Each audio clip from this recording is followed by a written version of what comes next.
Hello everyone, welcome to another exciting episode of Dayspring Discussions. I'm your host, Sean McGahee, and this is a show where we talk about movies, TV, sci-fi, fantasy, comic books. If you geek out about it, we're going to talk about it. You can listen to Dayspring Discussions on iTunes, YouTube, Podomatic, and Patreon, and contact Dayspring Discussions on the Facebook group, Twitter account, and dayspringdiscussions@gmail.com. Well, happy Thursday, everyone. Hope you are all having a good week.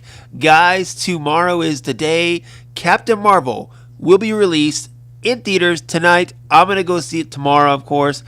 Reviews are lukewarm about it. Most people are saying at least it's okay. Nobody's saying it's horrible. I heard the post-credit scene is really good. So I'm looking forward to that. I'm going to go check it out tomorrow night. And of course, I will get my review posted probably around Monday or so. I'll record it this weekend and get something posted to you by Monday morning. But today I have a lot of stuff to talk about. So let's get right into it. Starting off, of course, I always like to lead with some X-Men news, if ever I have any, given the fact that this show is an X-Men reference, as I like to boast. But X-Men Dark Phoenix, this little film is coming out in June. We got a new trailer for it last week, and then the international trailer comes out, and people were kind of whining about that first trailer a little bit and how it looks like very close to what X-Men The Last Stand was, and how it pretty much gives away that Mystique is going to die. This international trailer, I think, actually looks a little better because of the beginning. You get more of a sense of story of what happened to Jean in space and, what the Phoenix is doing to her. You also get more Jessica Chastain kind of explaining what the Phoenix Force is. Overall, I think it's, kind of a better trailer, honestly, from a story point perspective. That first trailer, stylistically, I liked it. This one, though, from a story point and getting an idea of what's going on in the film, I thought was a little better. I just added a little more to the origin of what's going on. And like I said, Jessica Chastain's character, Smith, talking to her about the Phoenix Force. Of course, you still have that scene there with Mystique, where it looks like she's going to kill her, and Mystique's makeup looks absolutely dreadful. I do like the shot there. A new one that wasn't in the first one was Magneto bringing a train into some kind of building. Looks like he's really out to get Jean, I think is what it is. Mainly because she probably does kill Mystique. And, Magneto, Xavier, Mystique, three of them have a very tight relationship. So I could see how he might be out for revenge a little bit. I don't want to go into it too much because I've already talked quite a bit about Dark Phoenix last week. So if you haven't seen the international trailer, I posted, of course, on the Facebook group and Twitter account. Go check it out. Let me know if you think it's a better trailer or not than the first one. And, of course, fire back. Now, speaking of X-Men, I read the newest issue of X-Men yesterday, and I gotta just kind of stop and say Matthew Rosenberg is doing a superb job. I'm loving the storyline and what they're doing with the characters. In this latest issue, Cyclops makes a list of all the people he feels like they need to hunt down and get rid of, and he finds some old costumes, which puts him back in the yellow and blue costume, the famous one from the 90s, but also puts Wolverine in his brown and orangish, I think it's orangish yellow costume, but that's my actually favorite costume of Wolverine, so I think it's awesome to see him that.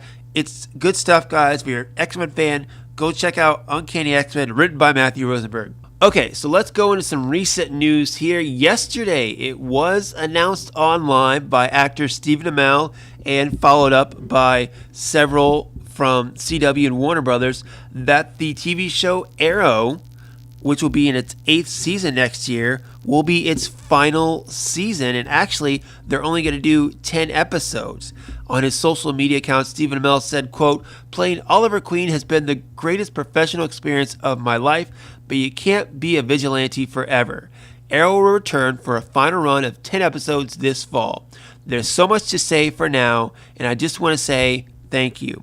Now, that was followed up by a video he did to the fans talking about why he decided to leave Arrow. If you go to Stephen Amell's actual social media Facebook group, you can just watch the video, of course, and do that. But CW and Warner Brothers put out a statement not too soon after that. The series producers Greg Berlanti and Mark Guggenheim and Beth Schwartz said, quote, "This was a difficult decision to come to, but like every hard decision we made for the past 7 years, it was the best interest of Arrow in mind. We're heartened by the fact that Arrow has birthed an entire universe of shows that will continue on for many years to come." Now, actually, I got this text from a buddy yesterday afternoon while I was at my daughter's gymnastics class. And he seemed, rather surprised, really saddened by it is what it is. I, on the other hand, actually wasn't that surprised.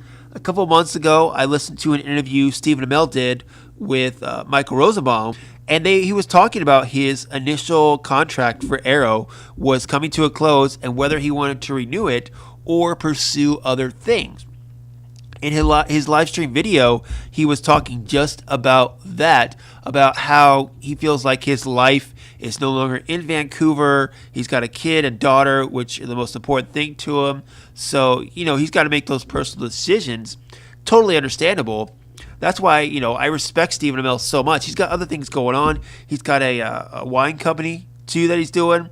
He's got a video project that he's working on.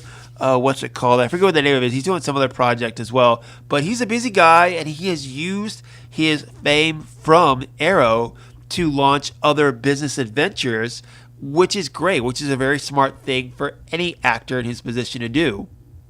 Now, the real thing about this is that Arrow was the first show to launch what is now known as the Arrowverse, spawned off to The Flash, Legends of Tomorrow, Supergirl, even Black Lightning. Pretty much started this whole superhero craze on the CW network. You also have other animated series that are on CWC, such as Constantine and Vixen and The Ray, while animated are still part of that universe. So a big question is now what happens to that universe when the base or the lead show pretty much goes away. I don't think, honestly, a lot's going to happen. Because I honestly think that, he's not going to be on the show, or the show Arrow is being canceled, but I could see him definitely still making guest appearances on other shows. The Flash is still a really popular show on the CW. I don't see anything happen to that. Rumor has the Supergirl ratings are slipping. Well, I don't know what's going to happen with that. Black Lightning, I think, is safe. Legends, I think, is pretty safe. I don't think this is the end of the Arrowverse, but I can honestly see it being the beginning of the end, to be honest, because, like I said, Arrow is the base show, and other shows seem to be struggling a little bit, in my opinion. I've been watching all the Arrowverse shows since the beginning, since Arrow first premiered years ago. And as of late, within this last month or two, I'm falling behind on the shows, mainly because there's other stuff I want to watch. I mean, a big reason, too, is the fact that if I watch these shows, I got to sit through commercials, which is another 10 minutes of watching stuff.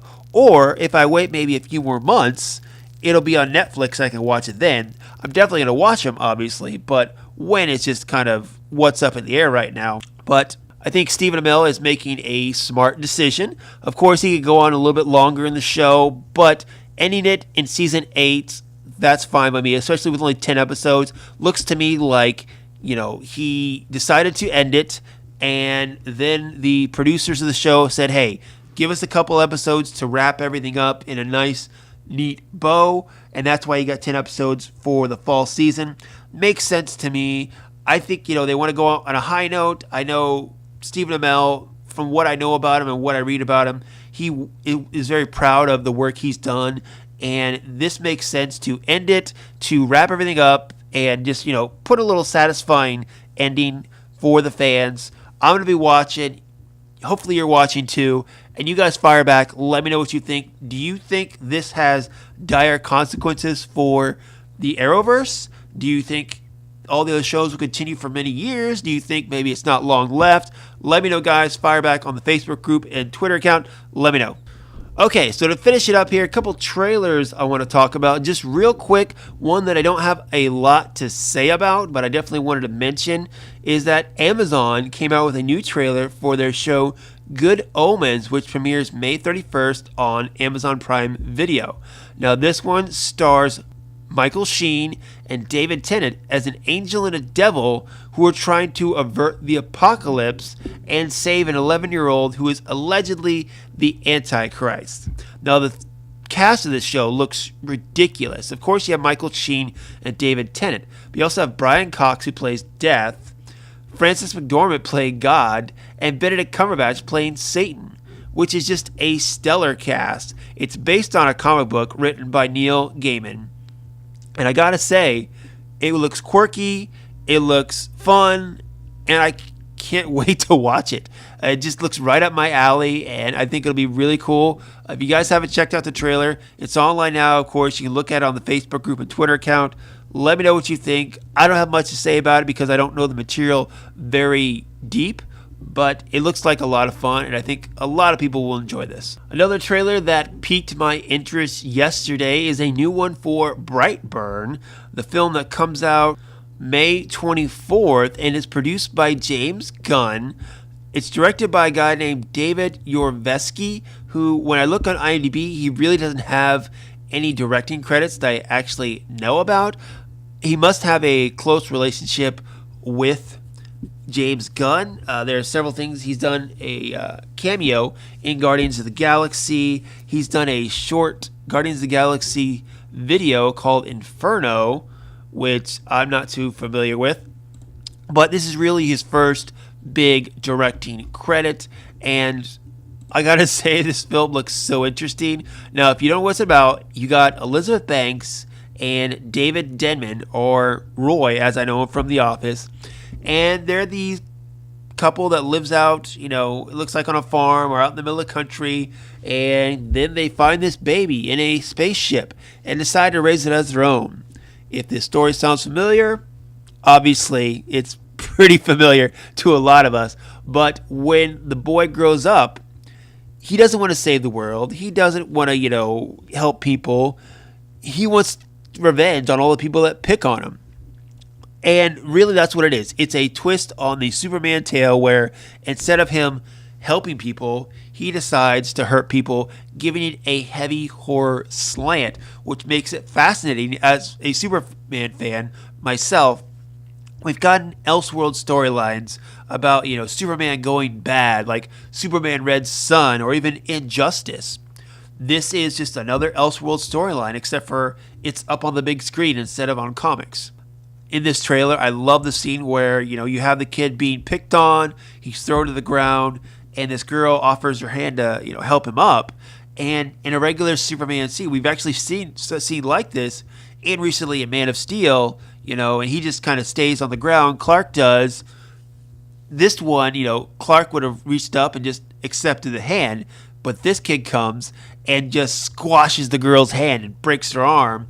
And, then you see the kid go after this waitress and then goes after his mom. It's very dark. It's very interesting in my eyes. And just puts a whole heavy horror slant on the Superman mythology, which makes it very interesting for me as a Superman fan. If you haven't checked out this trailer, of course, check it out.